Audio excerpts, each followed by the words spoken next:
আসসালামু আলাইকুম রহমতুল্লাহ। 2024 যে বছরটা আমরা পার করতেছি, বিশেষ করে সৌদি প্রবাসীদের জন্য এই বছরটা হচ্ছে সবথেকে খারাপ সময়।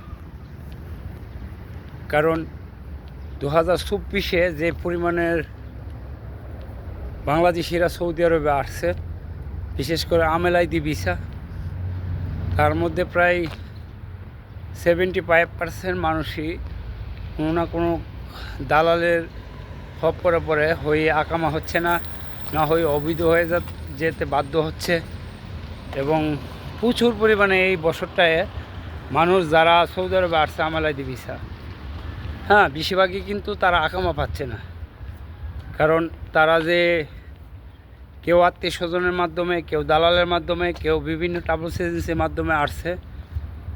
আসার পরে তারা কিন্তু আকামা পাচ্ছে না, বা তাদের যে কাজের দেওয়ার কথা বা কাফেলা করে নেওয়ার কথা, এই ধরনের প্রতারণার শিকার বেশি হচ্ছে। বিশেষ করে শুধুমাত্র রিয়াদে যে পরিমাণে মানুষ অবৈধ রয়েছে, এবং এই নতুন কোনো পুরান মানুষ না যারা আসতেছে, তাদের আকামা না বানানোর কারণে কিন্তু 3 মাসের যে ভিসার মেয়াদ 90 দিনের, সেই মেয়াদটি ফের হলেই কিন্তু তারা অবৈধ হয়ে যাচ্ছে। এবং তারা কিন্তু নতুন হওয়ার কারণে কোনো সুযোগ সুবিধা নেই, বা তারা কোনো দিক দিয়ে কাফেলা হওয়ার যে সিস্টেম, সেই সিস্টেমগুলো তারা খুঁজে পাচ্ছে না, বা লিঙ্কগুলো খুঁজে পাচ্ছে না।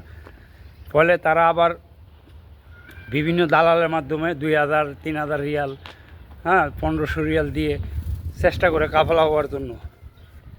ওইখানেও তারা কিন্তু প্রতারণার শিকার হচ্ছে। বিভিন্ন দালাল টাকা নিয়ে তাদেরকে কাজ দেয় না, বা তাদের সাথে প্রতারণা করতেছে।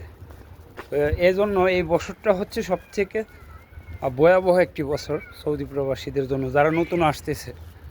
আপনারা যারা বাংলাদেশ থেকে নতুন আসতেছেন, আপনাদেরকে একটা কথাই বলবো, আমরা প্রতিনিয়ত বলে আসতেছি, দেখেন, কোনো কাজ নিশ্চিত না করে সৌদি আরবে আসবেন না। এক, দ্বিতীয় বিষয় হচ্ছে আত্মীয় স্বজন হোক, যেই হোক না কেন, যদি সৌদি আরবে আসতে চান, কাজ না জানা থাকলে আমেল আইডি ভিসা দয়া করে আসবেন না। অর্থাৎ ফ্রি ভিসা, আমেল আইডি ভিসা বললে হয়তো অনেকে চিনবেন না, তো ফ্রি ভিসাকেও কাজ জানা না থাকলে আসবেন না দয়া করে। আর যদি কাজ জানা লোক থাকেন, আসেন, আমরা সবসময় বলে আসতেছি। কারণ এই বছর সবচেয়ে বেশি অবৈধ হয়েছে তারা কিন্তু 2024 সালে আসছে। 90 দিন ভিসার মেয়াদ থাকে, 90 দিন পরে কিন্তু তারা আর সময় পায় না, বা দালালরা আকামা বানিয়ে দিচ্ছে না। আসার পরে বিভিন্ন তাল বাহানা শুরু করে। আপনি কি বলবেন? আপনার এলাকার মানুষ, আপনার আত্মীয় স্বজন আপনাকে নিয়ে আসছে। তো এজন্য আপনারা যারা বাংলাদেশে আসবেন, এই বিষয়গুলো দেখে শুনে আসবেন। সবথেকে খারাপ সময় হচ্ছে 2024 সাল প্রবাসী বাংলাদেশিদের জন্য সৌদি আরবে।